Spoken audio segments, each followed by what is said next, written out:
up, y'all? Hope you're all good and in good spirits. I want to talk about emotional intelligence today.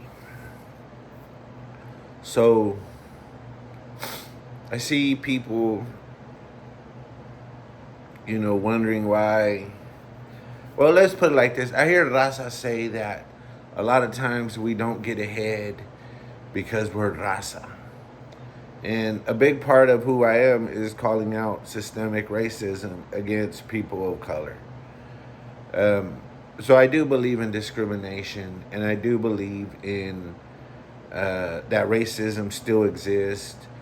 I don't think it's this mythical white man. I've seen ambitious brown people do it. I've seen ambitious black people do it. I've seen ambitious Asian people all be part of a system that oppresses other people of color. Um, but not everyone who cries racism um, because they haven't achieved what they think they should have achieved is in that position solely because of racism. There could be some systemic racism involved in them starting from a place that's further back than other people. We're not all starting from the same starting line. Some people's finish line is other people's starting line. They're starting where we're gonna end. So, um, I do believe in racism. However, I also believe in accountability. And I often see, Raza podcasters, rappers, celebrities giving their political opinions or outlooks on the world.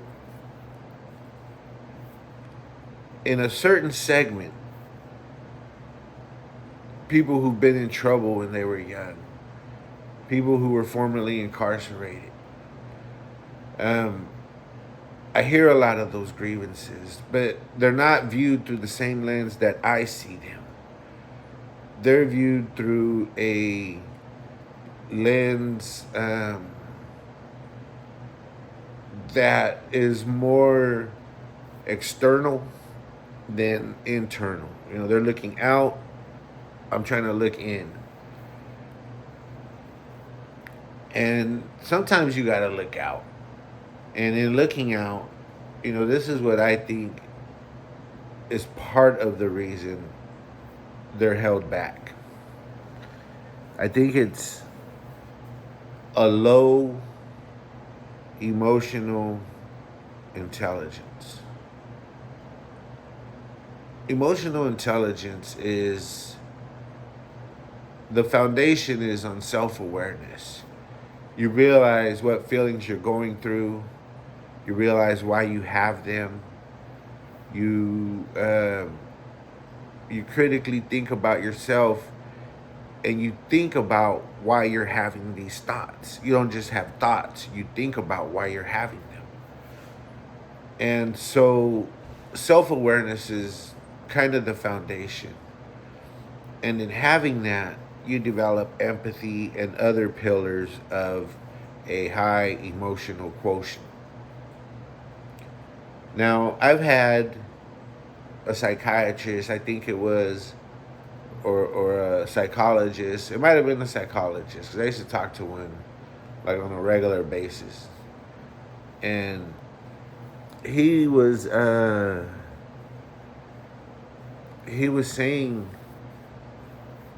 that when people, like, let's say they start using drugs at 12, that when they do that, they stop participating in the regular life of people in society. And there could be, society being thought of like the word community, a lot of different societies. There's societies in Africa. There's societies in the Middle East. There's societies in Asia. There's societies in Central, South, North America. You know, these different communities of people that have their own rules and mores, what have you. And so, in in all these, there are common experiences to people that help them grow. And when you start using drugs, or he even said, you know, when you go to jail, let's say you go to jail when you're 15 and you come out when you're 30, in a lot of ways, you missed a lot of the growth opportunities of people in society. So when you come out, you're coming back out as a 15-year-old in some ways. And even in that movie, um, you know, the lady tells the lead character, she goes, you know, in a lot of ways, you're this dude that knows everything, that has his rap down. But in other ways, you're like a little kid who's never done these things and doesn't know how to do them. And so if I wanted advice on how to survive in that environment, that's who I would go to. But that's not who I would go to for advice on how to survive out here. Um, I would go to someone who has probably experienced the things that people go through out here regularly enough that their experience would could become my experience. You know, I could learn from them instead of having to go through it. And so I see that you know, you hear that Raza channels, you know, they don't come up because they always got beef. And like I'm starting to find there is a lot of like just super successful Raza, like just everywhere. And I'm like, damn, I didn't know they were Raza. Oh, I didn't know that guy was Raza. Wow, motherfuckers be everywhere, like successful.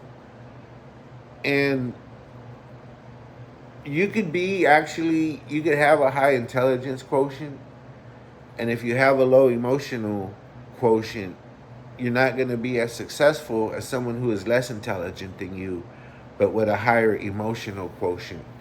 There was this test that was done on some little kids, right? I think they were like 6 or 7. They gave them all a marshmallow, and they told them, look, if you don't eat that marshmallow for 1 hour, or we'll say 10 minutes, if you don't eat that marshmallow for 10 minutes, we'll give you another one. And if you don't eat those two for the same amount of time, we'll give you 2 more. And the kids went through the test, and some ate it right away.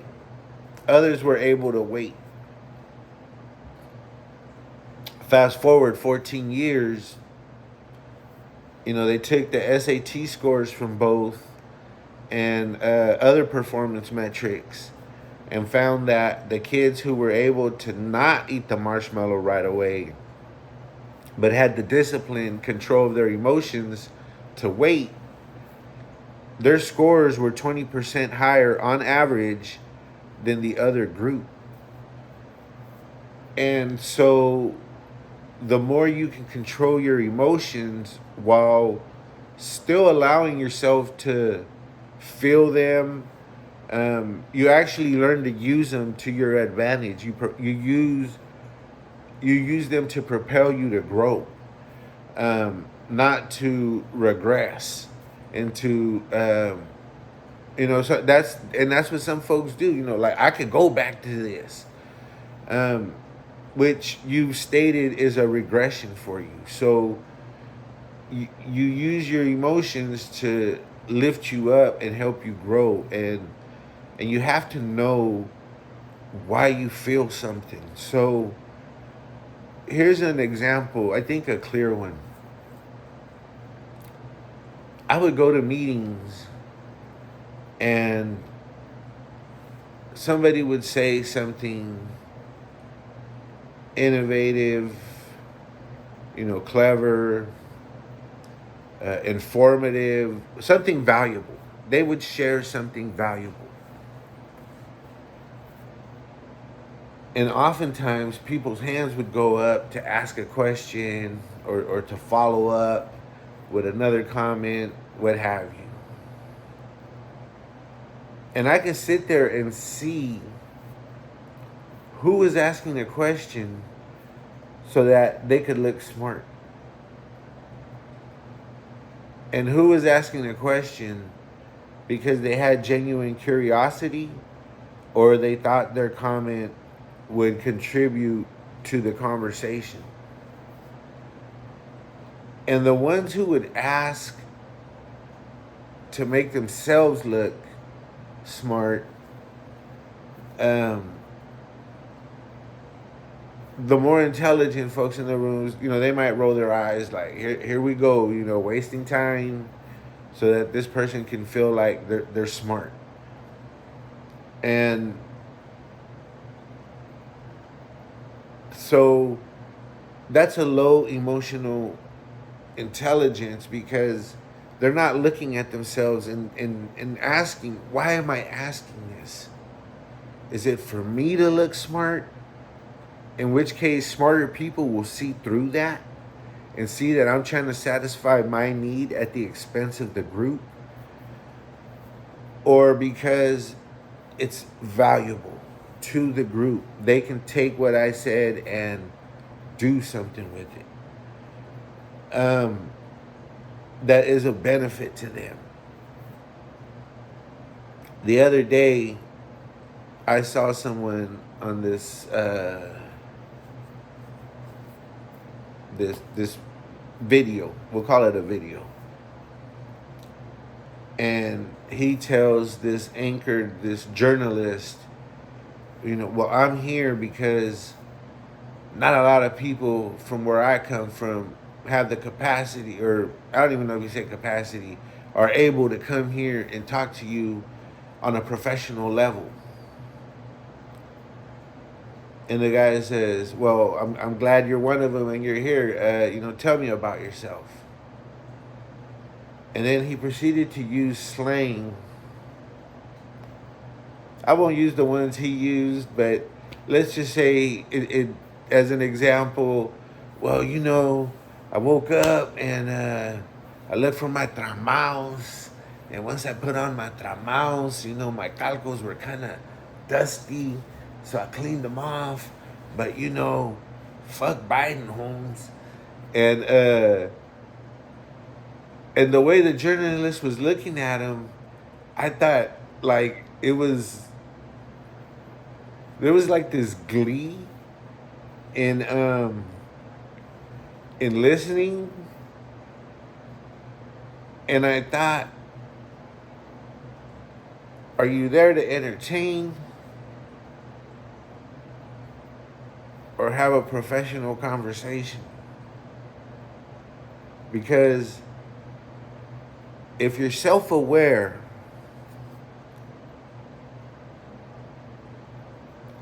I would think, okay, my audience, they don't know this slang. This is a professional setting, which I always hype up as high level. So am I going to come here and use words that they know? And it doesn't have to be big, fancy words. You could use simple words to convey powerful things. And oftentimes, people try to use big words to make up for a lack of substance. You don't need fancy words to say powerful things. You just got to be real.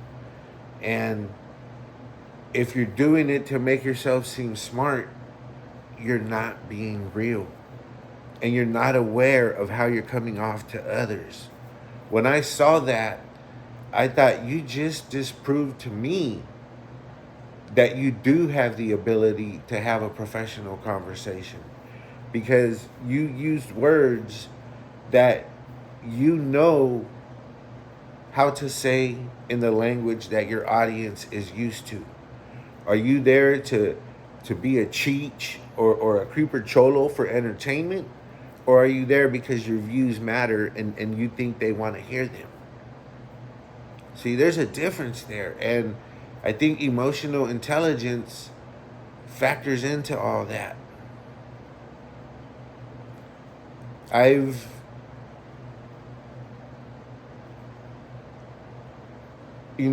as society here, we become highly technical, highly intelligent insofar as technology and what have you. But in other ways, um, we've regressed. And I think emotional intelligence is one of them. And I think, I hope people, that do watch this and maybe think it applies to them, really take to heart that the people who criticize you, and this isn't hate towards anyone, they're helping to make you. Go watch videos on emotional intelligence and see if that can't help you. I'm guaranteeing you that you'll be like, oh shit, this is a superpower actually. It allows you to empathize. Um, and so emotional intelligence, it is a really powerful tool. People can use it for good, for bad, but I want to use it for good in that, as I gave the example, in that I wouldn't be at a meeting and hopefully, if I'm being aware, which is self-awareness is the foundation of this. If I'm being aware, and I would tell people, before you ask a question, ask yourself, am I going to ask this so I look clever?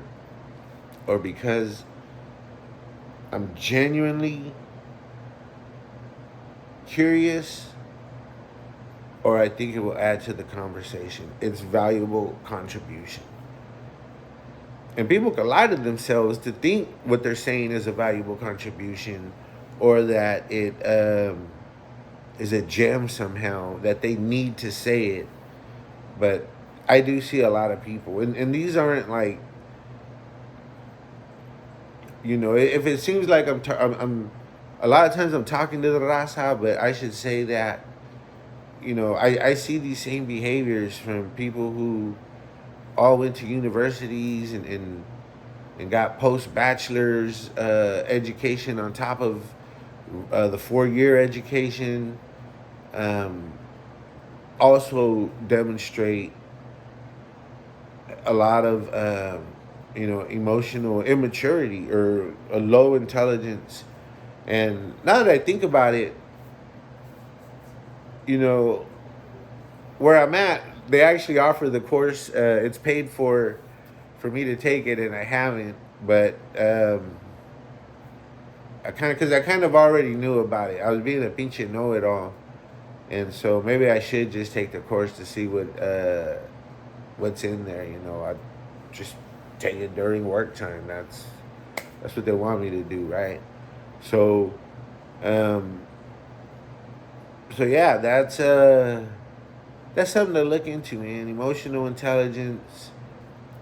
Look at yourself, see if you have a high one or a low one. There's probably some kind of quiz out there. And if you have a low EQ, and emotional quotient, then there's things you could do to build it up, and in doing so, that will build you up. Because you could be smart and do dumb shit. I was talking to someone,